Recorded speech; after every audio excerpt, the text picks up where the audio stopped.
안녕하세요. 오래도록 불교적 삶의 지혜를 전해온 사람으로서 오늘은 많은 분들이 마음속 깊이 품고 계실 법한 이야기를 해보려고 합니다. 혹시 이런 생각 해보신 적 있으신가요? 내가 이 나이에 다시 누군가를 좋아해도 되는 걸까? 이 나이에 연애를 한다면 주변 사람들이 웃지 않을까? 자식들이 반대하면 어쩌지? 놀라운 조사 결과가 있습니다. 60대 이상을 대상으로 한 최신 설문에서 무려 85%가 새로운 만남이나 연애에 관심이 있다고 답했지만 실제로 용기를 내어 한 걸음 내딛는 분들은 겨우 12% 정도에 머무른다고 합니다. 왜 이렇게 많은 분들이 자기 마음에 스스로 뚜껑을 덮어두고 사는 걸까요? 오늘은 바로 그 점에 대해 지금으로부터 2500년 전 부처님께서 전해주신 인생에 후회를 남기지 않는 5가지 가르침을 이야기해 보겠습니다. 이 가르침은 우리가 살아가는 현대사회에서의 연애관을 놀라울 정도로 선명하게 밝혀줍니다. 그리고 60대 이후의 연애에서 후회하는 분들에게 공통적으로 나타나는 특징, 그리고 그것을 어떻게 풀어나갈 수 있는지도 함께 나누고자 합니다. 이 이야기를 듣고 나면 여러분 마음속에 잠들어 있던 진짜 바람이 눈을 뜨게 될지도 모릅니다. 오늘도 편의점 도시락이군. 퇴근에 돌아온 63세의 다나카 마사오 씨는 한숨 섞인 목소리로 비닐봉지에서 저녁거리를 꺼냈습니다. 아내를 잃은 지 2년이 지났지만 여전히 부엌에 서는 게 서툰 자신이 못마땅해 보였습니다. 40년 넘게 시스템 엔지니어로 일에만 매달려 살았고 집안일은 아내에게 전적으로 맡겨왔습니다. 아침은 빵과 커피로 근근히 때웠지만 저녁은 늘 편의점 도시락으로 때우기 일쑤였습니다. 아빠, 냉장고 안이 걱정돼서 그러는데 좀 보여줄래? 도쿄에서 잠시 내려온 딸 미사키가 냉장고 문을 열자 마사오는 식은땀이 났습니다. 간장이나 소금 같은 기본 조미료와 맥주캔 몇 개뿐인 텅 빈 냉장고. 그리고 그 옆에 수북이 쌓여있는 도시락 용기들, 탁자 위에는 영양드링크 빈 병까지 줄지어 있었습니다. 아빠, 계속 도시락만 드시다간 건강 망가질 거예요. 엄마가 걱정할 텐데. 미사키의 말에 마사오의 가슴이 찔렸습니다. 얼마 전부터 피곤함을 쉽게 느끼고 속도 자주 뒤집어지는 것 같았습니다. 그러나 요리는 엄두도 나지 않았습니다. 괜찮아요. 제가 시니어 요리 교실이 있는 문화센터를 찾았는데 일주일에 한 번이라도 다녀보시면 어때요? 남자분들도 몇 분 참여하신대요. 미사키가 스마트폰으로 보여준 강좌는 60대부터 기초를 배우는 요리교실이었습니다. 강사는 야마시타 준코 선생님, 62세 동년배 요리 연구가로 유명하다고 합니다. 처음에는 내키지 않았습니다. 요리? 난 무리겠지 싶었거든요. 그런데 미사키의 걱정스러운 표정을 떠올릴 때마다 조금씩 마음이 움직이기 시작했습니다. 어느 날 책장을 정리하다가 우연히 아내가 남긴 레시피 노트를 발견했습니다. 정갈한 글씨로 적힌 조리법 옆에는 마사오가 좋아함, 힘들 때 만들어주기 같은 작은 메모가 붙어 있었습니다. 이렇게나 내 몸 상태와 기분을 챙겨주고 있었구나. 노트를 뒤적이다 보니 아내와 함께한 기억들이 물밀듯 떠올랐고 매일 저녁 따뜻한 식사를 지어주던 아내의 고마움이 가슴에 가득 차올랐습니다. 그리고 지금의 자신은 그래, 한번 도전해보자. 마사오는 미사키에게 전화를 걸어 요리교실 신청 방법을 물었습니다. 그렇게 시작된 요리교실. 처음에는 칼 잡는 법조차 어설펐지만 야마시타 선생님은 매우 친절하고 섬세하게 가르쳐 주었습니다. 다나카 씨, 간장은 반 정도만 넣으면 충분해요. 그래야 재료 본연의 맛이 살아나니까요. 따뜻한 목소리로 알려주는 선생님. 칼을 잡은 손을 부드럽게 살펴주는데 그 온기에 왠지 가슴이 두근거렸습니다. 요리 실력은 조금씩 늘어갔지만 그 이상으로 바뀐 것은 제 마음이었습니다. 야마시타 선생님은 자신의 요리 실패담도 종종 들려주면서 누구나 거치는 길이라며 위로해주곤 했는데 그 모습이 왠지 아내가 떠오를 만큼 다정했습니다. 그리고 그 다정함은 점점 또 다른 감정으로 변해갔습니다. 교실이 끝난 뒤 남아 뒷정리를 도와드리는 시간이 은근한 즐거움이 되어버렸죠. 선생님의 몸놀림이나 한 명 한 명에게 건네는 작은 배려, 그리고 가끔 보이는 쓸쓸한 표정까지도 눈에서 떠나지 않았습니다. 그러다 3년 전에 남편을 잃었다는 사실을 알게 되었습니다. 그 이야기를 전할 때 비치는 선생님의 아련한 옆모습에 제 가슴도 덩달아 죄어들었습니다. 그런데 그럴 때마다 스치는 불안감이 있었습니다. 나는 제자이고 저분은 선생님인데 이 감정을 가져도 괜찮은 걸까? 내 나이의 연애라니. 주변에서는 뭐라 할까? 자식들은 어떻게 생각할까? 만약 잘 안 되면 결국 혼자가 되는 게 무서운 것뿐이 아닐까? 그런 생각들을 품은 채 문화센터를 나서는 어느 날 밤, 마사오는 수업이 늦게 끝나 우에노역을 지나 공원으로 발길을 옮겼습니다. 노랗게 물든 은행나무 사이를 걸으니 그날 선생님과 나눈 사소한 대화들이 마음을 따뜻하게 채워주었습니다. 요즘 마사오는 매번 같은 길로 돌아가곤 했습니다. 해질녘 공원의 공기가 마음을 묘하게 평온하게 만들어졌기 때문이죠. 그런데 늘 눈에 띄는 낡은 정자가 있습니다. 거기에는 언제나 똑같은 노인이 앉아 있었습니다. 하얀 머리칼에 꼿꼿한 자세가 어딘가 기품 있어 보였고 아내를 잃고 사람들 시선이 두려워 혼자 숨어 지내던 예전 제 모습이 겹쳐 보이기도 했습니다. 그날도 그 노인은 정자에 앉아 있었습니다. 그러다 갑자기 노인이 말을 건넵니다. 요즘 자주 지나가시네요. 아, 네. 마사오는 당황하면서도 이상하게 낯설지 않았습니다. 이 은행나무 길을 30년 넘게 보고 있습니다만 봄의 새싹, 여름의 짙은 녹음, 지금 같은 가을의 황금빛까지 인생도 이처럼 계절마다 다른 빛깔이 있지요.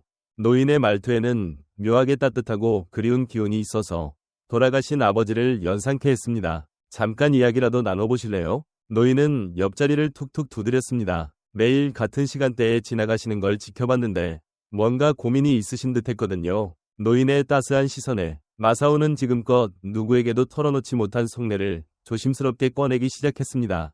요리교실 강사인 야마시타 선생님에게 느끼는 마음, 나이로 인한 불안, 그리고 주변의 시선을 의식하는 자신이 답답하다는 얘기를요. 노인은 고개를 끄덕이며 말을 이어갑니다. 부처님께서는 인생의 진리에 대해 5가지 가르침을 남기셨습니다. 어쩌면 그 안에 당신 고민의 해답이 있을지도 모르겠군요. 그렇게 말한 뒤 노인은 부드럽게 미소 지으며 마사오를 바라보았습니다. 처음에 중요한 것은 집착에서 벗어나는 마음이지요. 노인은 공원을 지나는 사람들을 바라보며 잔잔히 말을 이었습니다. 어제 이 벤치에서 아주 인상적인 광경을 봤어요. 70대 부부로 보이시는 분이 손을 잡고 산책하고 계시더군요. 그런데 주변에선 나이 들어서 적에 뭐라마는 눈초리를 보내고 있었습니다. 하지만 누군가를 사랑하는 마음의 나이는 중요치 않다고 부처님은 말씀하셨습니다. 사람의 마음속 가능성은 무한하니까요. 마사오는 잠시 망설이다가 말을 꺼냈습니다. 그래도 젊은 사람들과는 다르잖아요. 주변 시선도 그렇고 이 나이에 연애라니 좀 보기에 민망하지 않을까요? 그러자 노인은 손바닥을 살짝 들어보였습니다. 다나카 씨, 제가 지난해에 운영하는 절에서 결혼식을 주례했는데 신부는 67세, 신랑은 72세였습니다. 하객 모두가 눈물을 흘리며 기뻐했지요. 진심으로 누군가를 사랑하는 마음은 절대 민망하거나 부끄러운 게 아니라 인생을 빛나게 만드는 소중한 보물이랍니다. 마사오는 아무 말 없이 잠시 생각에 잠겼습니다. 분명 야마시타 선생님에 대한 마음은 젊었을 적 연애 감정과 다를 바 없을 정도로 가슴을 벅차오르게 하고 있었으니까요. 노인은 이어서 말합니다. 극단으로 치우치지 않고 균형을 잡는 중도가 필요하다는 것도 알아두면 좋겠어요. 내 친구 중엔 70세에 재혼한 분이 있는데 행복을 찾는데 늦음이란 없다며 웃더군요. 반면에 조급하게 몰아붙였다가 실패하는 경우도 있습니다. 연애란 무작정 밀어붙이거나 지나치게 물러서서 포기하는 게 아니라 자연스러운 마음의 흐름을 따르는 것이 중요합니다. 마사오는 솔직한 심정을 털어놓았습니다. 그래도 쉽지 않아요. 선생님께는 선생님만의 인생이 있을 텐데 제가 괜히 민폐가 될 수도 있고 괜히 관계가 어긋날 수도 있잖아요. 노인은 잔잔히 미소 지었습니다. 파도가 일까봐 두려워서 항구에만 머무는 배를 본 적이 있나요?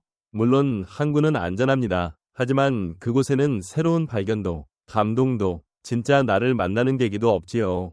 제 친구는 70이 돼서야 인생은 그때부터 시작이라는 걸 깨달았다고 합니다. 노인의 말에 마사오의 눈가가 촉촉해졌습니다. 자신이 안전이라는 이름의 항구에 스스로 마음을 묶어두고 있었다는 사실을 비로소 깨달았기 때문이었습니다. 노인은 다시 말을 이어갔습니다. 시간은 지나가면 되돌릴 수 없습니다. 그래서 지금 이 순간에 충실하라는 가르침이 소중하지요. 어떤 분은 75세가 되어서야 그때 용기 내서 고백했다면 어땠을까 하며 후회하고 삽니다. 이미 지나간 시간은 되돌릴 수 없으니 지금 내 마음이 원하는 것을 자꾸만 외면하다가는 언젠가 더 큰 후회를 만날 수 있어요. 마사오는 반박하듯 물었습니다. 만약 제 마음을 전했다가 지금의 관계마저 깨져버리면 어떡하죠?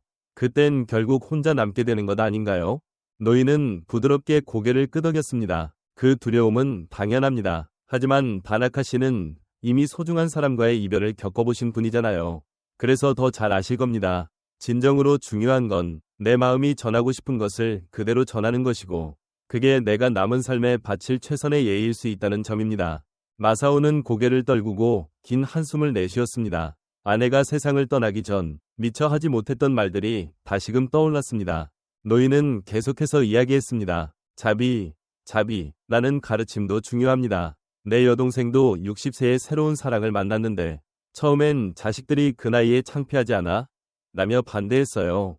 그 일로 많이 괴로워했지만 결국 깨달았습니다. 내가 내 행복을 찾는 일이 결코 부끄러운 게 아니구나. 라고요. 마사오는 떠오른 미사키의 얼굴을 그리며 중얼거렸습니다. 자식들의 마음도 신경 쓰이니까요. 물론입니다. 그렇지만 자식들도 사실 부모님의 행복을 바라고 있어요. 동생의 아이들도 이제는 엄마가 예전보다 훨씬 밝아졌다며 기뻐하더군요. 자비는 결국 자기 자신을 향한 따뜻한 마음도 포함하는 거예요. 마사오는 뜨거워진 눈시울을 닦았습니다. 미사키가 언제나 자신의 안부와 행복을 걱정해준 것도 바로 그런 마음이었겠구나 생각하니 가슴이 뭉클했습니다. 그리고 마지막으로 노인은 하늘을 한번 바라보며 말했습니다. 고정관념을 버리는 위치에도 잊지 말아야 합니다. 문화센터 복도에 선생님과 수강생의 연애 금지 같은 안내문이 붙어있다는 얘기를 들은 적이 있는데요. 사람의 마음이란 그런 규칙 하나로 묶어둘 수 있는 게 아니지요. 교사와 학생 연상과 연하 이런 경계선은 사실 우리가 만들어낸 허상입니다. 정작 중요한 것은 두 사람의 마음이 서로를 어떻게 느끼고 얼마나 깊이 울리는가 하는 점입니다. 마사오는 가만히 고개를 끄덕였습니다. 분명 지금까지 선생님이라는 틀 안에서만 야마시타 선생님을 바라봐왔음을 깨달았습니다. 그러나 그녀도 한 명의 여성으로서 인생을 걸어가는 사람이었습니다. 그 단순하고도 중요한 진실이 마음 곳곳에 은은하게 스며들었습니다. 잠시 뒤 노인은 벤치에서 일어나며 마지막으로 덧붙였습니다. 사람은 나이라는 울타리를 스스로 만든 뒤 거기에 갇혀버리는 경우가 많습니다. 하지만 사실 그 울타리는 내가 만든 것이니 스스로 문을 열면 언제든 밖으로 나올 수 있어요. 그때부터가 진짜 나답게 사는 삶의 시작이지요. 은행나무길을 따라 불어온 가을바람에 잎이 우수수 떨어지는 순간 노인의 모습은 석양 속으로 사라져갔습니다. 그리고 그 정자 옆 벤치에는 노랗게 물든 은행잎 한 장이 조용히 흔들리고 있었습니다. 마사오는 그 잎을 주워들고 깊은 숨을 내쉬었습니다. 그런데 묘하게 마음이 가벼웠습니다. 야마시타 선생님을 향한 감정이 더는 부정할 것도 숨길 것도 아니라는 생각이 들었습니다. 그 뒤로 일주일간 마사오의 마음은 크게 흔들렸습니다. 요리 교실이 끝나면 어김없이 노인이 있던 정자에 들러 그날 들었던 부처님의 가르침을 하나씩 떠올려 보았습니다. 해가 저물고 집으로 돌아와 혼자 저녁 식사를 준비할 때 문득 불안이 엄습하기도 했죠. 지금 이 나이에 연애라니. 하지만 곧 노인의 목소리가 들려오는 듯했습니다. 집착에서 벗어나라. 숫자에 얽매이지 마라. 휴일에 장을 보러 갔다가 젊은 커플이 나란히 장바구니를 고르는 걸 보면 저렇게 둘이서 장을 보면 얼마나 좋을까 싶어지기도 합니다. 그럴 때면 다시 노인의 말이 떠오릅니다. 중도. 전부 포기하거나 전부 몰아붙이는 게 아니라 자연스러운 마음을 따르라. 밤이 되면 아내의 영정을 바라보며 망설여집니다. 내가 행복해질 자격이 있을까? 그러면 또 노인의 말이 들려옵니다. 자기 자신을 향한 온기 또한 소중하다. 요리 교실에선 야마시타 선생님과 자연스럽게 대화하는 시간이 늘었습니다. 다나카 씨, 요즘 정말 요리를 잘하시네요. 덕분입니다. 선생님. 그럴 때마다 지금 이 순간을 소중히 여기라는 가르침이 가슴을 울렸습니다. 그리고 이제는 결심을 해야겠다고 마음먹은 어느 날 아침, 마사오는 드디어 말을 꺼냈습니다. 선생님, 오늘 수업 끝나고 잠깐 시간 좀 내주실 수 있을까요? 그동안 망설였던 것이 거짓말처럼 말이 자연스레 나왔습니다. 사람 마음은 규칙이나 편견으로 묶어둘 수 없잖아요. 수업이 끝나고 교실 뒷정리를 하다가 야마시타 선생님이 마사오가 만든 요리를 보며 말했습니다. 다나카 씨, 오늘 만드신 고기 감자조림이 정말 맛있어 보이네요. 평소보다 조금 더 가까운 거리에서 전해지는 목소리에 마사오의 심장이 두근거렸습니다. 감사합니다. 사실 아내의 레시피 노트를 참고했어요. 그 노트에는 제 기호와 상태에 맞춰 쓴 아내의 메모가 가득했는데 그동안 차마 펼쳐볼 용기가 없었습니다. 요리도 누군가와 마음을 나누는 것도 겁이 났거든요. 야마시타 선생님은 말없이 귀 기울이며 이미 다른 수강생들은 하나둘 집으로 돌아가고 있었습니다. 그런데 선생님, 이 교실을 다니면서 제가 조금씩 바뀌었다고 느낍니다. 요리를 통해 누군가를 위해 뭔가를 해준다는 기쁨을 다시 떠올리게 됐어요. 그리고 마사오는 깊이 숨을 들이마시고 결심한 듯 말을 이었습니다. 노인에게서 배운 집착에서 벗어나라는 부처님의 가르침도 계속 마음에 맴돌았죠.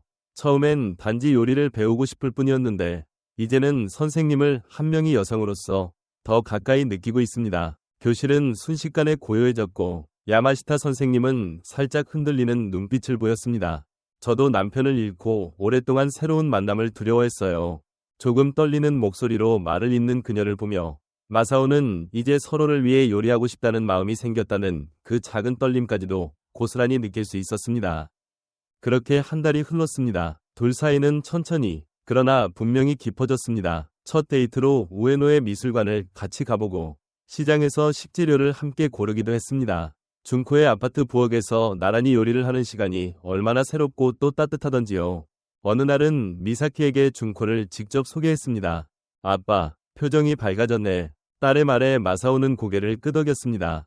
엄마 레시피 노트 있잖아. 준코 씨랑 같이 응용해보려 해. 좋은 생각이야. 엄마도 분명 기뻐하실 거야. 그리고 오늘도 두 사람은 우에노 공원의 은행나무 길을 함께 걷고 있습니다. 노인이 늘 앉아있던 정자는 이제 두 사람이 쉬어가는 작은 쉼터가 되었습니다. 계절은 겨울로 접어들어 낙엽이 많이 떨어졌지만 두 사람 마음속에는 어느 봄날처럼 포근한 기운이 가득 차 있습니다. 노인의 모습은 더는 보이지 않지만 그때 들었던 부처님의 가르침은 둘의 가슴속에서 여전히 살아 숨쉬고 있습니다. 때때로 불안이 엄습해도 5가지 지혜를 되새길 때마다 마음은 다시 고요한 빛을 되찾곤 합니다. 노년의 연애, 이 말에 낯설거나 두려움을 느끼는 분들도 많으실 텐데요.